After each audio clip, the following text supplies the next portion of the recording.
বিসমিল্লাহির রহমানির রহিম। আসসালামু আলাইকুম। ধন্যবাদ সবাইকে। আমরা এ পর্যায়ে ফৌজদারি কার্যবিধি আইন পড়বো। গত ক্লাসে আমরা ফৌজদারি কার্যবিধি আইন পড়েছিলাম 496 থেকে 500 পর্যন্ত জামিন প্রসঙ্গে।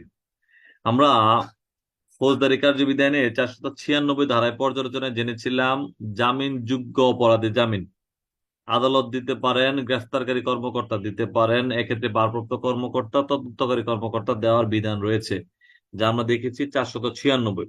আর 497 জেনেছিলাম জামিন অযোগ্য অপরাধেও জামিন দিতে পারেন আদালত এবং ভারপ্রাপ্ত কর্মকর্তা। 497 এই আদালত এবং ভারপ্রাপ্ত কর্মকর্তা যিনি জামিন দিতে পারবেন, আমরা দেখি 497 যেমন বলা আছে, তেমনি ওখানে আরেকটা কথা বলা আছে, মৃত্যুদণ্ডযোগ্য যে অপরাধ অথবা যাবজ্জীবন কারাদণ্ডযোগ্য যে অপরাধ, সে অপরাধের ক্ষেত্রে জামিনযোগ্য অপরাধ হলেও সেটা জামিন দেওয়া যাবে না, যেহেতু এটা গ্রিভিয়াস অপরাধ।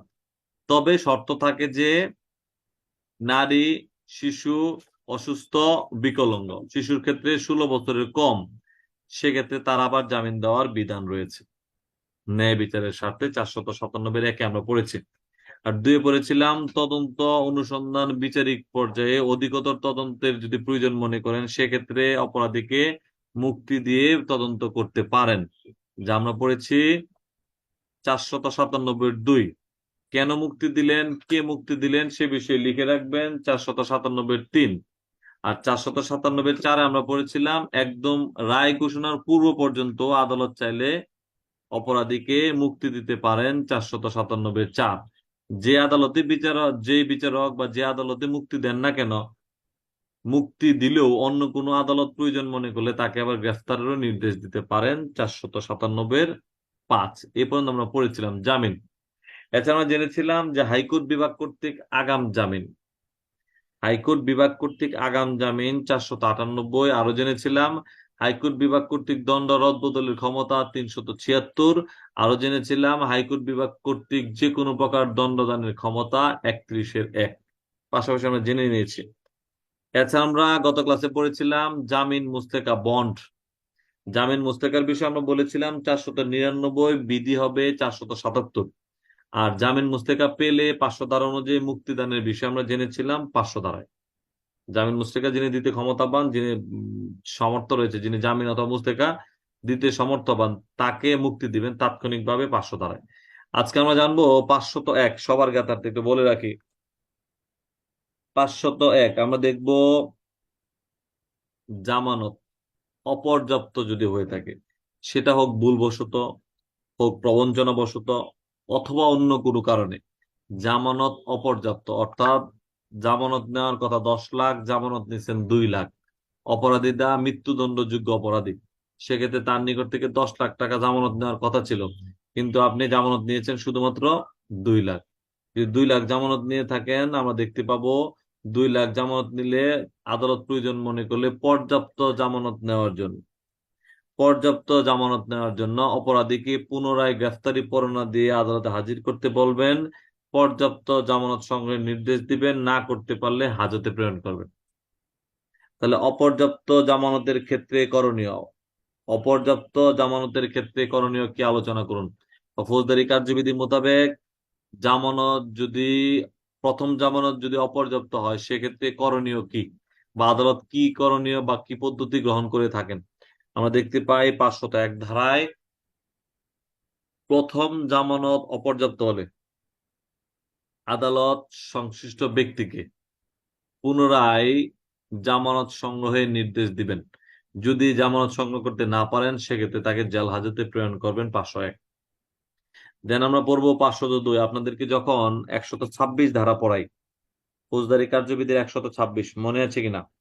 126-এ আপনাদের পড়িয়েছিলাম যে জামিনদার চাইলে আদালতে উপস্থিত হয়ে জামিনদারি বাতিলের জন্য আবেদন করতে পারেন। তখনই বলেছিলাম 502 জামিনদারের অব্যাহতি। আজকে আমরা দেখব জামিনদার যদি আদালতে উপস্থিত হয়ে জামিননামা বাজেয়াপ্তির আবেদন করেন, আবেদন করতে পারেন 502-1, আবেদন করতে পারেন 502-1। এই আবেদন করার পর আমরা দেখব যখনই জামিনদার জামিননামা বাজেয়াপ্তির জন্য আবেদন করবেন 502-1, তখনই 502-এর 2-এ আদালত সংশ্লিষ্ট ব্যক্তিকে গ্রেফতারি পরোয়ানা দিবেন আদালতে হাজির করার জন্য। যদি সংশ্লিষ্ট ব্যক্তি 502-এর 3 ধারা মোতাবেক আদালতে হাজির হয়, সেক্ষেত্রে তাকেও নতুন জামানত সংগ্রহের নির্দেশ দিবেন, না পারলে জেল হাজতে প্রেরণ করবেন 502-এর 3। তাহলে মূল বিষয় হচ্ছে, জামিনদার তার জামিননামা বাতিলের আবেদন করলে, যেহেতু জামিনদার জামিননামা বাতিলের আবেদন করেছেন, সেহেতু অপরাধীকে নতুন জামিনদার সংগ্রহের নির্দেশ দিবেন। যদি নতুন জামিনদার সংগ্রহ করতে না পারেন, সেক্ষেত্রে জেল হাজতে যাবেন। এটা হচ্ছে 502-এর বিবেচ্য বিষয়। তাহলে অপর্যাপ্ত জামানতের ক্ষেত্রে করণীয় 501। আর পর্যাপ্ত জামানত, খেয়াল করবো, পর্যাপ্ত জামানত সংগ্রহ করতে পারলে তাকে মুক্তি দিবে, না পারলে জেল হাজতে প্রেরণ করবে 501। আমরা জেনেছি জামিনদারকে অব্যাহতি, জামিনদার যদি অব্যাহতির জন্য আবেদন করেন, সেক্ষেত্রে অপরাধীকে গ্রেফতারের নিমিত্তে গ্রেফতারি পরোয়ানা দিবেন। গ্রেফতারি পরোয়ানা মূল্যে অপরাধীকে গ্রেফতার করার পর নতুন জামানত সংগ্রহের নির্দেশ দিবেন। যদি জামানত সংগ্রহ করতে পারেন, সেক্ষেত্রে তাকে মুক্তি দিবেন, না পারলে জেল হাজতে প্রেরণ। তাহলে প্রশ্ন হচ্ছে, জামানত অপর্যাপ্ত হলে করণীয় কি? উত্তর 501 ধারা অনুযায়ী যা যা ব্যবস্থা। দ্বিতীয় প্রশ্ন হচ্ছে, জামিনদারি বাতিলের জন্য আবেদন করলে করণীয় কি? ম্যাজিস্ট্রেট কি করণীয় বা ম্যাজিস্ট্রেট কি পদ্ধতি অনুসরণ করে থাকেন? আমরা দেখতে পাই 502 ধারা অনুযায়ী ম্যাজিস্ট্রেট প্রথমে জামিনদারি বাতিলের জন্য আবেদন করলে তিনি সংশ্লিষ্ট ব্যক্তিকে গ্রেফতারি পরোয়ানা মূল্যে আদালতে হাজির হওয়ার জন্য নির্দেশ দেন। যদি হাজির হন, সেক্ষেত্রে তাকে নতুন জামানত সংগ্রহের নির্দেশ দেন। হাজির না হলে, যদি জামিনদার সংগ্রহ করতে না পারেন, সেক্ষেত্রে আমরা দেখতে পাবো তাকে জেল হাজতে প্রেরণ করে থাকেন 502-এর 3 ধারায়। তাহলে 501 অপর্যাপ্ত জামানতের ক্ষেত্রে করণীয়। 502 জামিনদারি বাতিলের জন্য বা জামিনদারকে যখন অব্যাহতি প্রদান করা হয়, সেক্ষেত্রে করণীয়। এখন আমরা পড়বো 41তম অধ্যায়, সাক্ষ্যের বিশেষ বিধিমালা। 41তম অধ্যায়। আমি পুলিশ হেডকোয়ার্টার্সে ছিলাম, যখন আমরা জেনেছি যে পুলিশ হেডকোয়ার্টার্স থেকে আমি সিকিউরিটি সেলে ছিলাম, সেই সুবাদে যখনই আমরা তদন্ত করতাম, পরবর্তীতে ওই বিষয়ে যখন বিভাগীয় মামলা হইতো, বিভাগীয় মামলায় আর ডিএনপিএস এর কোন কর্মকর্তাকে সাক্ষী হিসেবে যাওয়া লাগতো না। তিনি যে প্রতিবেদন দিয়েছেন, সে প্রতিবেদনটাই সাক্ষ্যরূপে গণ্য করা হতো। এটা খুবই গুরুত্বপূর্ণ বিষয়। বলার উদ্দেশ্য হচ্ছে, এই চিকিৎসক সাক্ষীর জবানবন্দি আমরা দেখব। চিকিৎসক সাক্ষী অর্থাৎ চিকিৎসক যে বিষয়ের উপর তিনি প্রতিবেদন দিয়েছেন অথবা মেডিকেল রিপোর্ট দিয়েছেন, তাকে সাক্ষী হিসাবে ডাকা না হলেও তার প্রদানকৃত রিপোর্টটাই আদালতে গ্রহণযোগ্য হবে। অথবা চিকিৎসকের কোনো জবানবন্দি কোনোভাবে গৃহীত হয়েছে, কমিশনের মাধ্যমে গৃহীত হয়েছে, পরবর্তীতে আর তাকে ডাকার দরকার নাই, সে জবানবন্দি সাক্ষী রূপে গণ্য করা যাবে 509-1। আবার প্রয়োজন মনে করলে আবার সমন দিয়ে তাকে হাজির করত, তার কাছ থেকে মৌখিকভাবে পরীক্ষা করা যাবে, সেটা বলা আছে 509-2।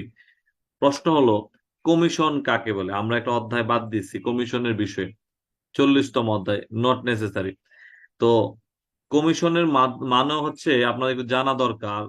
প্রশ্ন যদি চলেই আসে, কমিশন কাকে বলে? কমিশন হচ্ছে, আপনারা গ্রেফতারের জন্য অনুরোধ পত্র দেন না, রিকুইজিশন, গ্রেফতারের জন্য রিকুইজিশন দেন। তো গ্রেফতারের জন্য যে অনুরোধ পত্র দেন, সে অনুরোধ পত্রের বিষয়ে আমরা দেখতে পাবো, আপনারা কিন্তু বিনা পরোয়ানায় গ্রেফতারের একটা ধারা পড়ছেন, 54-9, অ্যারেস্ট অন রিকুইজিশন পড়ছেন না? তেমনি প্রত্যেকটা ক্ষেত্রে দেখবেন গ্রেফতারের জন্য রিকুইজিশন পত্র রিকুইজিশন দিয়ে থাকে। তো রিকুইজিশন হচ্ছে গ্রেফতারের জন্য দিয়ে থাকেন, আর সাক্ষ্য গ্রহণের জন্য দিয়ে থাকেন কমিশন। অর্থাৎ সাক্ষীটা বসবাস করেন চিটাগং, মামলার বিচার কার্যক্রম চলতেছে ঢাকায়, তাৎক্ষণিক তার সাক্ষ্য গ্রহণ করা প্রয়োজন, সেক্ষেত্রে তাকে ওই সাক্ষীকে যদি চিটাগং থেকে আনতে হয়, তাও 2 দিন সময় লাগবে। অথবা আমরা দেখতে পাই চিটাগং থেকে আনার পাশাপাশি তাকে আনা নেওয়ার একটা হ্যাজার্ড, নোটিশ প্রদান করার একটা হ্যাজার্ড আছে, বিরক্তির বিষয় আছে। সেই জন্য ঢাকার ম্যাজিস্ট্রেট চিটাগং এর ম্যাজিস্ট্রেটের নিকট একটা মেইল করবেন যে আপনার এলাকায় বসবাসকৃত এই সাক্ষীর সাক্ষ্য গ্রহণপূর্বক প্রেরণ করুন। তখন চিটাগংয়ের ম্যাজিস্ট্রেট সাক্ষ্য গ্রহণপূর্বক মতামত বা ওই সাক্ষীর জবানবন্দি গ্রহণপূর্বক প্রেরণ করেন। এটাকে বলা হচ্ছে রিকুইজিশন বলা হয় হচ্ছে গ্রেফতারের ক্ষেত্রে, আর সাক্ষ্য গ্রহণের ক্ষেত্রে বলা হয় কমিশন প্রদান। অর্থাৎ সাক্ষী সশরীরে হাজির না হলেও ভিন্ন স্থানে অন্য ম্যাজিস্ট্রেটের কাছে হাজির হয়ে যা বলবে সেটাই আদালতে গ্রহণযোগ্য হবে। তাহলে আমরা কি পড়েছি? কমিশন প্রদান। তাহলে চিকিৎসক সাক্ষীর জবানবন্দি যা আমরা দেখতে পাই 509, চিকিৎসক সাক্ষী যদি জবানবন্দি দিয়ে থাকেন, সেই জবানবন্দি দেওয়ার পর পরবর্তীতে আবার যদি তাকে ডাকার প্রয়োজন মনে করেন, প্রয়োজনে ডাকতে পারেন, প্রয়োজনে না ডেকেও তার প্রদানকৃত জবানবন্দি সাক্ষ্যরূপে ব্যবহার করা যাবে 509 ধারা অনুযায়ী। চিকিৎসক সাক্ষীর জবানবন্দি। এখন আমরা চলে যাব 509 ক, পরীক্ষাতে আসছিল আপনাদের। 509 ক, ময়নাতদন্ত রিপোর্ট প্রদানকারী চিকিৎসক, ময়নাতদন্ত রিপোর্ট প্রদানকারী চিকিৎসক যদি রিপোর্ট দেওয়ার পর হারিয়ে যায়, মারা যায়, বিদেশে চলে যায়, সাক্ষ্য প্রদানে অক্ষম হয়ে যায়, সেক্ষেত্রে তার প্রদানকৃত রিপোর্ট আদালতে সাক্ষ্যরূপে ব্যবহার করা যাবে। প্রশ্ন হলো, সাক্ষ্য আইনেও কিন্তু বলা আছে, সাক্ষ্য আইনেও বলা আছে যে বিশেষজ্ঞগণ রিপোর্ট দেওয়ার পর মারা গেলেন, হারিয়ে গেলেন, বিদেশে চলে গেলেন, সাক্ষ্য প্রদানে অক্ষম হয়ে গেলেন, তার প্রদানকৃত জবানবন্দি আদালতে গ্রহণযোগ্য হয়। 33 ধারায় পড়েন, কিন্তু আপনারা সামনে পড়বেন। তাহলে কথা হচ্ছে এই যে প্রশ্ন যদি করা হয় সাক্ষ্য আইন অনুযায়ী তাহলে হবে 33, আর যদি প্রশ্ন করা হয় ফৌজদারি কার্যবিধি আইন অনুযায়ী তাহলে প্রশ্নের উত্তর হবে 509 ক।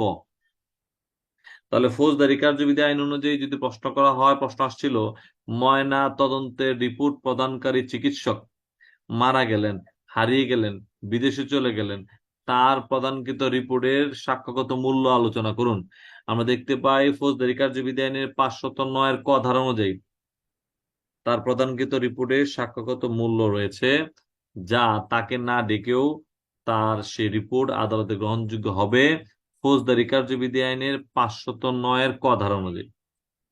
পাশাপাশি আমরা দেখতে পাবো 510, this is another important for you. 510, রাসায়নিক পরীক্ষক, রক্ত পরীক্ষক, সকল প্রকার বিশেষজ্ঞ, তারাও যদি রিপোর্ট দেওয়ার পর আমরা দেখতে পাই তিনি হারিয়ে যায়, মারা যায়, বিদেশে চলে যায়, তার শুধুমাত্র ওই রিপোর্টটাই আদালতে গ্রহণযোগ্য হবে 510। যা আমরা দেখতে পেয়েছি নারী শিশু নির্যাতন দমন আইনের 23 পড়ছেন না, রাসায়নিক পরীক্ষক, রক্ত পরীক্ষক। আবার পড়েছেন যা বলেছি ইতিমধ্যে সাক্ষ্য আইনের 33। তাহলে সাক্ষ্য আইনের 33টাকে ফৌজদারি কার্যবিধি আইনে ভাগ করা হয়েছে। স্পেসিফিক বলা হয়েছে ময়না তদন্তের রিপোর্ট 509 ক, আর রাসায়নিক পরীক্ষক, রক্ত পরীক্ষকের রিপোর্ট 510, তাই নয় কি?